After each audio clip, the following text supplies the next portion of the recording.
बिस्मिल्लाहिर्रहमानिर्रहीम। अस्सलाम वालेकुम डियर स्टूडेंट्स।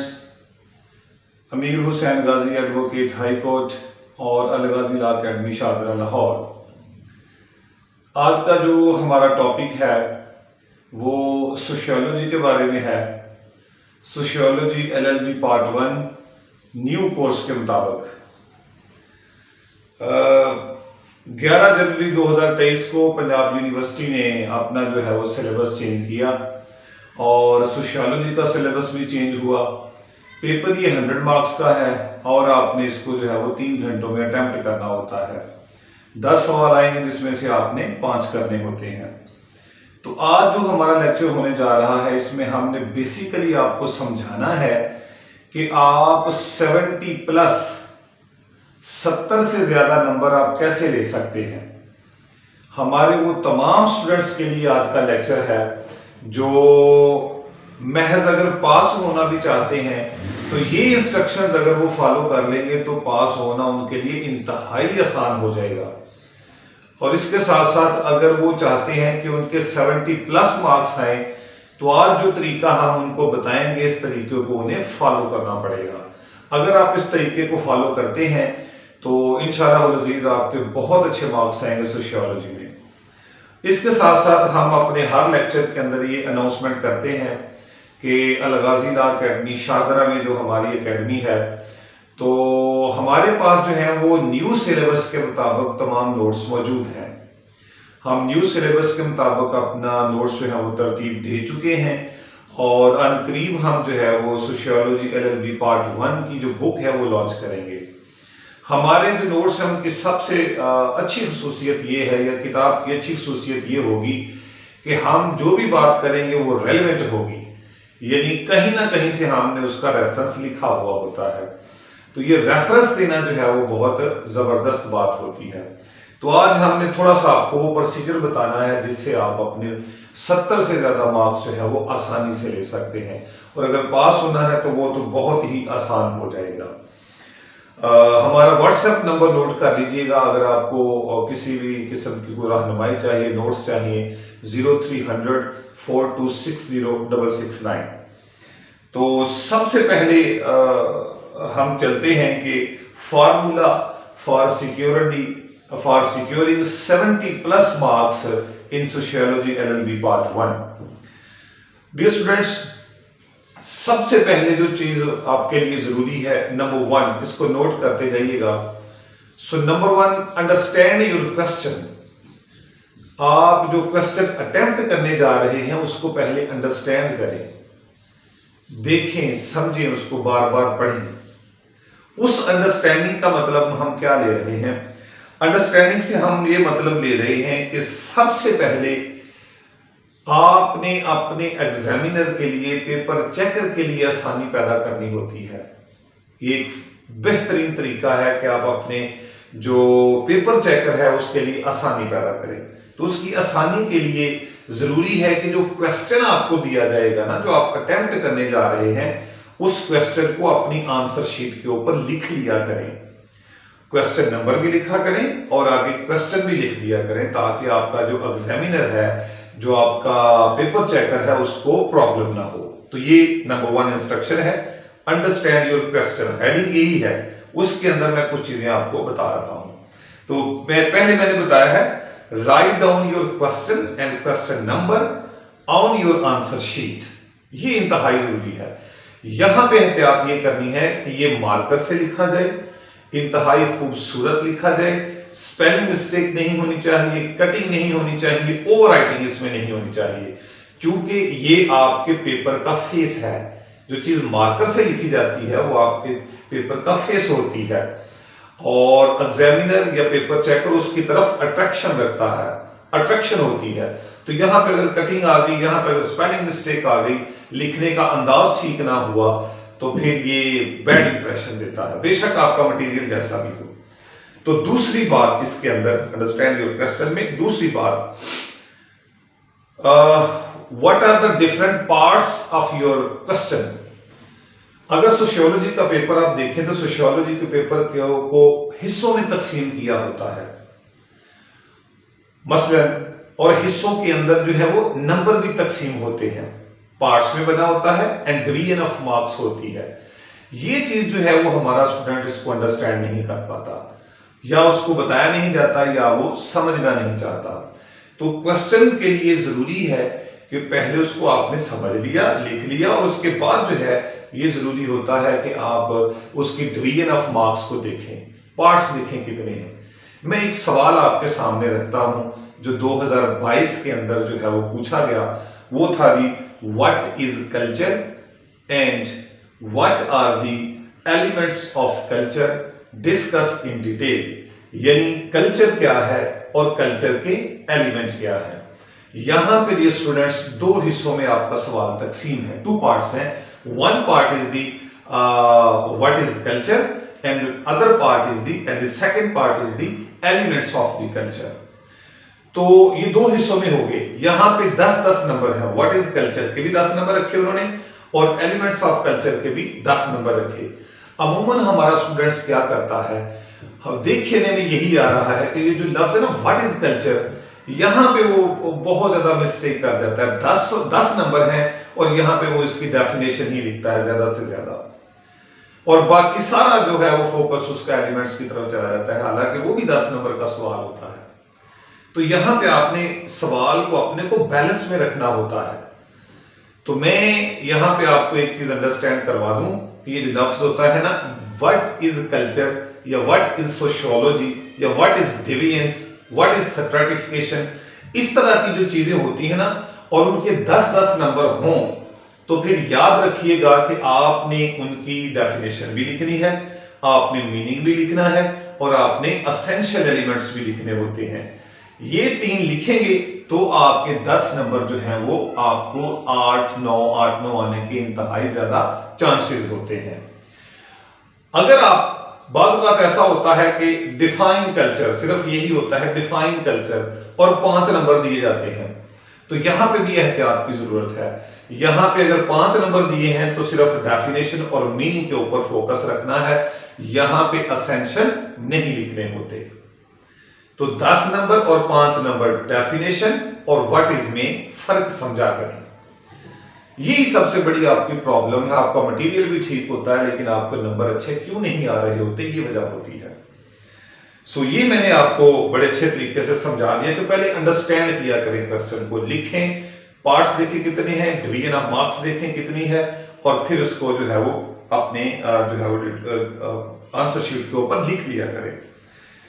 ये थी एक नॉर्मल अंडरस्टैंडिंग कि आपने जब पेपर अपना लेना है तो ये सबसे पहले ये काम करने हैं।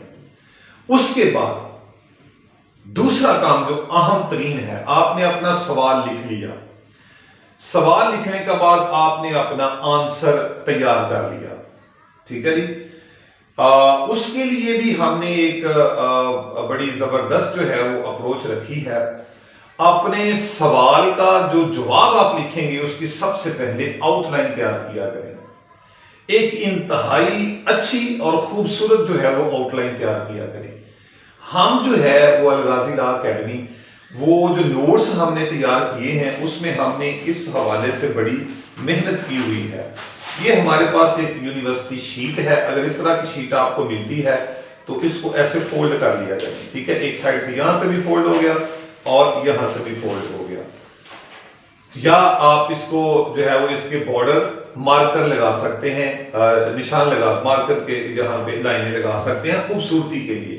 तो खूबसूरती का होना इंतहाई जरूरी होता है। तो आपने खूबसूरती से जो है उसकी लाइनिंग लगा ली, तो यहां पे दरमियान में जाके आपने फिर आउटलाइन लिखना है, ठीक है जी। आउटलाइन जब आप लिखना स्टार्ट करेंगे तो ये इंतहाई खूबसूरत होनी चाहिए, ओवर कटिंग नहीं होनी चाहिए, ओवर राइटिंग नहीं होनी चाहिए, स्पेलिंग मिस्टेक्स नहीं होनी चाहिए। पहले कहा कि ये चीजें जो हेडलाइंस होती हैं, जो हेडिंग्स होती हैं, ये सवाल की जान होती हैं, यहां पे फोकस ज्यादा होता है। तो जब आप अपनी आउटलाइन लिखें तो सबसे पहले याद रखें नंबर 1 इंट्रोडक्शन लिखा करें, और जो आपका इंट्रोडक्शन है वो 120 से 150 अल्फाज से ज्यादा नहीं होना चाहिए। आपका इंट्रोडक्शन एक पैराग्राफ में ही होना चाहिए, उसके 2 पैराग्राफ ना बनाया करें। और जो पहली 2 लाइनें लिखें वो इंतहाई ऑथेंटिक लिखा करें, उसके अंदर आपके सारे सवाल का जो है वो जवाब होना चाहिए, तमाम अंडरस्टैंडिंग उन 2 लाइनों के अंदर होनी चाहिए। फिर जो आप लास्ट वाली 2 लाइनें लिखते हैं इसके ऊपर भी ज्यादा फोकस किया करें। तो अलगाजी लॉ अकेडमी ने अपने जो नोट्स हैं और जो बुक्स हैं आएगी इंशाल्लाह मार्केट में, तो उसके अंदर हमने इसको बड़ा फोकस किया हुआ है। आपका जो इंट्रोडक्शन है वो आपके सारे सवाल की जान होता है। तो मैंने बता दिया है कि इंट्रोडक्शन के बारे में आपने क्या करना है। इंट्रोडक्शन के बाद नंबर 2 आपने डेफिनेशन लिखनी होती है। What is culture. So culture की हमने डेफिनेशन लिखनी होती है। यहां पे ये बड़ी अहम बात है कि जब भी आप डेफिनेशन लिखें ना, बस नंबर 2 पे आपकी डेफिनेशन आ गई, नंबर 1 की इंट्रोडक्शन है, नंबर 2 पे आपकी डेफिनेशन आ गई। तो जो लोग ये हम आउटलाइन तैयार कर रहे हैं, तो यहां पे अंडरस्टैंड करना है कि डेफिनेशन के जो रेफरेंस है ना वो यहां पे लिख दें। मसलन कि ये डेफिनेशन है किसकी, आपने किसी ज्यूरिस्ट की लिखी है, यानी ऑस्टन की लिखी है, साल्मन की लिखी है, मोंटेस्क्यू की लिखी है, या कीटोन की लिखी है, या किसी अदर देन ज्यूरिस्ट की लिखी है, तो यहां पे उनके नाम लिखा करें आउटलाइन के अंदर। यानी नंबर 2 डेफिनेशन आ गया, और 2.1 आपने साल्मन की डेफिनेशन लिखी, 2.2 आपने जो है ऑस्टन की डेफिनेशन लिखी। तो उनके जस्ट यहां पे नाम लिखने हैं, डेफिनेशन यहां पे नहीं लिखनी, क्योंकि आगे जाके हमने इसकी तफसील जो है वो जब हम डिटेल में लिखेंगे तो उस वक्त ये चीजें लिखेंगे। ये आउटलाइन तैयार हो रही है। दूसरी बड़ी अहम बात जो ये है कि आप क्या करते हैं कि जैसे नंबर 2 पे आपने डेफिनेशन लिखी तो आप ABC या रोमन में आ जाते हैं। ये गलती ना किया करें। इंटरनेशनल स्टैंडर्ड के मुताबिक जो है वो अपना पेपर को अटेम्प्ट किया करें। यहां पे जो मैंने कहा था कि नंबर 2 पे डेफिनेशन है, तो 2 आपने डेफिनेशन लिखनी है, तो 2.1 यानी 2.1 इसका मतलब होता है कि जो नंबर 2 पे डेफिनेशन है और डेफिनेशन 1 ये है, फिर 2.2 यानी 2.2, तो इसका मतलब ये होता है कि डेफिनेशन 2 है और 2 नंबर डेफिनेशन हम इसकी सेकंड डेफिनेशन हम इसकी लिख रहे हैं। तो ये सारा सीक्वेंस मैंने बनाया हुआ है, आपको अच्छी तरह अंडरस्टैंडिंग हो जाएगी कि मैं क्या कहने क्या चाह रहा हूं। ठीक हो गया। तो डेफिनेशन के ज्यूरिस्ट के नाम या डिक्शनरी उसके नाम लिख दीजिए, जस्ट यहां पे आउटलाइन में नाम लिखने, तफसील नहीं लिखनी। तीसरी बात, आप मीनिंग की लिखेंगे। तो मीनिंग जो है यहां पे एक्सप्लेनेशन नहीं उसकी दे सकते, क्योंकि वो पूरे का पूरा एक पैराग्राफ हमें जो है वो लिखना पड़ेगा। तो यहां पे जस्ट आप मीनिंग लिख के आगे चलेंगे। फिर उसके बाद आप आ जाते हैं एसेंशियल्स के ऊपर या कैरेक्टरिस्टिक्स के ऊपर या फीचर के ऊपर। अगर वो 10 नंबर का व्हाट इज लिखा हुआ है, जैसे मैंने पहले समझा चुका हूं, तो यहां पे भी जो जरूरी चीज है ना जी एसेंशियल्स की, उसकी जो मेन हेडिंग्स है यहां पे सारी लिख दें। मसलन कल्चर में है कि मेन हेडिंग आपने एसेंशियल लिखे उसके, ओके जी। नंबर 4 के ऊपर नीचे आप लिखेंगे नंबर 4.1 आप लिखा लैंग्वेज, यानी लैंग्वेज भी जो है वो एक कंटिन्यूअस प्रोसेस, लैंग्वेज जो है वो उसके एलिमेंट्स में चली जाती है। तो आप एसेंशियल में क्या लिख रहे हैं, आप लिख रहे हैं कंटिन्यूअस प्रोसेस, यानी पहला एसेंशियल ये होगा। आगे इसकी तफसील नहीं लिखी क्योंकि हम आउटलाइन में हैं। फिर नंबर 2 पे आप लिखते हैं प्रोडक्ट ऑफ सोसाइटी, यानी ये मुआशरे में जो है वो ताल्लुकात की बुनियाद के ऊपर परवान चढ़ता है। फिर तीसरा एसेंशियल आप लिख रहे हैं ट्रांसफरेबल, कल्चर ट्रांसफर होता है एक से दूसरी नस्ल के अंदर। तो इस तरह आपने जितने भी उसके एसेंशियल लिखने हैं ना, उनकी 1 बाय 1 हेडिंग यहां पे लिखते जाना है। 4.1, 4.2, 4.3, 4.5, 4.6 जितनी भी आपके पास है। तो अपने टाइम को मैनेज करते हुए अपने सवाल को लेंथी करना है, ऐसा ना हो कि आप टाइम जो है वो बहुत ज्यादा यहां पे जाया कर दिए। आगे एलिमेंट्स ऑफ द कल्चर, तो कल्चर के एलिमेंट्स यहां पे भी नंबर 5 पे है एलिमेंट्स ऑफ द कल्चर, तो यहां पे भी 5.1, 5.2, 5.3 यहां पे लिखते जाएं। जैसे लैंग्वेज है, ड्रेस है, लॉज है, बिलीव्स है, वैल्यूज है और रिलीजन है, तो ये एलिमेंट्स ऑफ द कल्चर और भी हैं। तो यहां पे 1 बाय 1 आपने लिखा। एंडिंग जो होगी आपकी कंक्लूजन की होगी। कंक्लूजन के अंदर भी आप अपने 100 से 130 मार्क्स तक लिख सकते हैं, सॉरी वर्ड्स लिख सकते हैं। मिनिमम जो है वो 100 होने चाहिए और मैक्सिमम जो है वो आपके 130 140 के करीब होने चाहिए, इससे ज्यादा ना लिखा करें। ठीक है जी। तो यहाँ पे भी जो है चीजें मैंने आपको कुछ बड़ी इंपॉर्टेंट बता दी हैं कि आपने क्या करना होता है। ठीक है जी। तो इंट्रोडक्शन में अब ये मैंने आउटलाइन आपकी तैयार कर दी है। अब आउटलाइन लिखने के बाद आप उसको इन डिटेल जब लिखेंगे तो आपकी पहली हेडिंग होगी इंट्रोडक्शन की। मैंने कहा 150 इसके अंदर आप वर्ड लिखा करें, एक ही पैराग्राफ में लिखा करें और पहली 2 लाइनों में भी जान होनी चाहिए और आखिरी 2 लाइनों में भी जान होनी चाहिए। ये एक क्यों कह रहा हूं कि ये एक साइकी है इंसान की, तो ये उस साइकी के हवाले से हम कह रहे हैं। और इसके अलावा डियर स्टूडेंट्स, जब भी आप जो है वो इंट्रोडक्शन लिखे तो मुहतात अल्फाज में लिखा करें। इंट्रोडक्शन का मतलब होता है कि आपका जो टॉपिक है वो क्या है, वो आप टॉपिक अपने जो है वो एग्जामिनर को समझा रहे होते हैं। टॉपिक्स के बारे में आपने लिखना होता है कि मैं आगे क्या लिखने जा रहा हूं। आगे डेफिनेशन आ गई आप तफसीर के अंदर।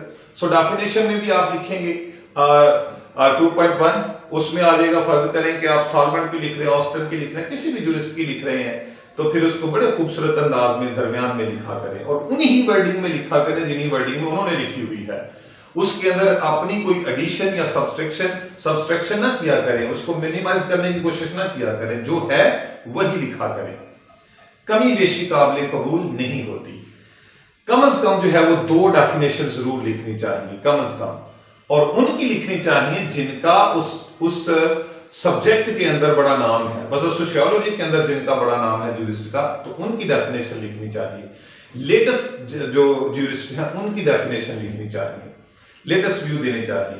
तो रेफरेंस जरूर है डेफिनेशन के अंदर। अगर आपने एमए डेफिनेशन लिख दी ना, रेफरेंस कोई ना दिया, तो फिर यहां से आपके नंबर जो है वो माइनस होते हैं, आपको कम नंबर मिलते हैं। इसके बाद आपका मीनिंग आ गया। मीनिंग में भी याद रखा करें कि ये आपके 100 से 120 जो है वो होने चाहिए यहाँ पे भी अल्फाज। और मीनिंग के अंदर आपने सिर्फ जस्ट ये बताना होता है कि डेरिवेशन क्या है, कहां से ये ओरिजिनेट हुआ लफ्ज, जैसे कल्चर है, कहां पे ये सबसे पहले इस्तेमाल हुआ, और आसान अल्फाज में इसकी तशरीह करनी होती है। अंडरस्टैंडिंग जो है वो आसान अल्फाज में करनी होती है। ठीक है जी। इसके बाद आगे चलते हैं। जैसे मैंने कहा असेंशियल एलिमेंट लिख दें, ठीक है। तो नंबर 1 जो 1 1 2 3 4 5 असेंशियल करके लिख के आप उनकी तफसील जो है वो बयान किया करें। और जो भी मसला असेंशियल के अंदर आप लिखते हैं कंटिन्यूअस प्रोसेस, तो आप जो भी शुरू करेंगे, मसला आप लिखेंगे कि the culture is a continuous process, तो सबसे पहली जो बात आपने लिखी, आपने अपने पेपर चेकर को समझाई, वो ये समझाई कि ये एक कंटिन्यूअस प्रोसेस है, और उसके अंदर आप अपनी 2-3 लाइनें जो है वो कंप्लीट करके अगले जो है एसेंशियल की तरफ चले जाएंगे।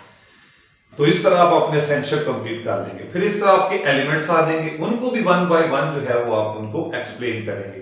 तो कितना लिखना है ये आपकी स्पीड के ऊपर डिपेंड करता है। अगर आपकी स्पीड ठीक है, ज्यादा से ज्यादा मटेरियल लिखा है, तो फिर डियर स्टूडेंट्स आपको नंबर 70 प्लस आना कोई बड़ी बात नहीं है। आपने टाइम को भी मैनेज करना है, घड़ी अपनी जो है वो अपने साथ रखा करें।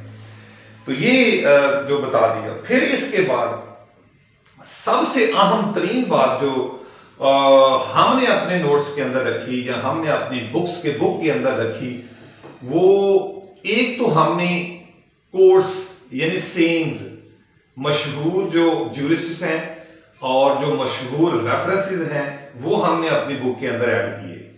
वो हमने वहां पे चीजें ऐड की, अकवाले ज़री जो हैं वो वहां पे हमने ऐड किए, फेमस कोट्स हमने वहां पे लगाई। ठीक है जी। ताकि आपका मटेरियल जो है ना जी उसके अंदर जान आ सके और जो एग्जामिनर है, पेपर चेकर है, उसके ऊपर फुली फोकस करे। तो ये हमने आप एक हमारी जो नोट्स की या बुक्स की सबसे अहम खसूसियत ये है। इसके बाद हमने अपने नोट्स और बुक्स के अंदर लेटेस्ट व्यूज रखे उसके बारे में कि ये व्यूज जो अब जो है वो लेटेस्ट व्यू इसे भी कहते हैं, या लेटेस्ट जो कल्चर है उसके बारे में रिसेंटली जो रिसर्च हुई या रिसेंटली जो किसी ज्यूरिस्ट ने उसके बारे में लिखा या किसी डिक्शनरी उसके बारे में बताया या कोई आर्टिकल लिखा गया, तो हम उसका रेफरेंस भी वहां पे देते हैं। लेटेस्ट व्यू जो है वो हम वहां पे देते हैं। यानी हमारी खूबियां जो हैं वो लेटेस्ट व्यूज हैं, फेमस कोट्स हैं, रेफरेंसेस हैं, रेलेवेंट रेफरेंसेस हैं। ये चीजें हमने यहाँ पे ऐड की हैं जो हमें दूसरों से बड़ी मुमताज करती हैं। और जो कुछ भी हमने वहां पे लिखा है डियर स्टूडेंट्स, आपके नोट्स के अंदर, आप बुक्स जो तैयार होगी उसके अंदर ये सारे का सारा हमने आपकी जो रिकमेंडेड बुक्स हैं, यानी अगर आप पंजाब यूनिवर्सिटी का सिलेबस देखें तो नीचे उन्होंने रिकमेंडेड बुक्स लिखी होती हैं। हमने जो भी मटेरियल लिया हमने उन रिकमेंडेड बुक से लिया। अदर देन भी हमने जो ये सोशियोलॉजी का जो मटेरियल है ये हमने सीएसएस और पीएमएस के अंदर जो रिकमेंडेड बुक्स थी वहां से भी हमने इसको कलेक्ट किया, और कलेक्ट करने के बाद हमने इसको इंतहाई आसान जुबान के अंदर आप तक लेके आए। हमने उस जुबान में नहीं रखा, अगर उस जुबान में रखते तो शायद आपको अंडरस्टैंडिंग ना होती। हमने इंतहाई आसान अल्फाज में ये रखा। हमने चीजों को डिवाइड किया हुआ है, पॉइंट्स में लिखा हुआ है, बड़ी खूबसूरत अंदाज से, ठीक है जी। तो अगर आपने 70 से ज्यादा नंबर लेने हैं तो कोई मुश्किल नहीं है। तो आपका पेपर जो है वो दूसरों से डिफरेंट होना चाहिए। तो आपका पेपर हमने दूसरों से डिफरेंट बना दिया है, ये चीजें डाल के जो भी हमने आपको बताई हैं। तो व्यूज हमारे पास बड़े स्ट्रॉन्ग हैं, मटेरियल बड़ा स्ट्रॉन्ग है, फेमस कोट्स हैं, रेफरेंसेस हैं, और लेटेस्ट जो है उसके बारे में मटेरियल है। तो ये हमें दूसरों से मुमताज करता है। ये चीजें लिखें। अगर आप चाहते हैं कि ये चीजें आप तक पहुंचे तो हम आपको इसका एक सैंपल जरूर प्रोवाइड करेंगे। आप हमें व्हाट्सएप कर दिया करें। व्हाट्सएप करते वक्त दो चीजों का ख्याल रखा करें, एक तो अपना गुड नेम बताया करें और दूसरा अपना सिटी का रेफरेंस दिया करें कि हम इस शहर से हैं, ठीक है जी। तो जो हमारे करीबी होते हैं तो उनको हम तो ये कहते हैं कि जी ठीक है आ जाएं, यहाँ पे बैठ के हमारे साथ डिस्कस करके वो चीज़ ले लें। तो जो दूर के हैं ना वो अपना ज़रूर तारफ भी करवाया करें, और अपना जो है वो बाहर का भी बता दिया करें अगर आप प्रैक्टिस कर रहे हैं। सॉरी अभी तो आप स्टूडेंट होंगे, तो कम से कम सिटी का जो है वो हमें ज़रूर बता दिया करें, ठीक है जी। ताकि हम आपको वो एक चीज़ व्हाट्सएप कर देंगे कि ये हमारे पास इसका एक सैंपल है, वो आप तक पहुंच जाएगा। आप उसको बड़े अच्छे तरीके से जरूर जो है वो आपको गाइडलाइन प्रोवाइड करेगा, ठीक है जी। तो हमारा वो जो चीज हम आपको प्रोवाइड करेंगे बतौर सैंपल, उसको सामने रखते हुए लेक्चर को सामने रखिएगा, फिर आपको बात बड़ी जबरदस्त तरीके से समझ आएगी। तो अलगाजी लॉ अकेडमी जो है, अब आपके एग्जाम आने वाले हैं, तैयारी पकड़ें। हम आपको इंशाल्लाह डे बाय डे बहुत ज़्यादा वीडियोज़ आपको अपलोड करके भेजेंगे, एक एक सवाल की भेजेंगे सोशियोलॉजी के बारे में जो न्यू सिलेबस आया है, चाहे वो पार्ट 2 का है चाहे वो पार्ट 1 का है, ठीक है जी। So thank you so much. अस्सलाम वालेकुम व रहमतुल्लाहि व बरकातहू।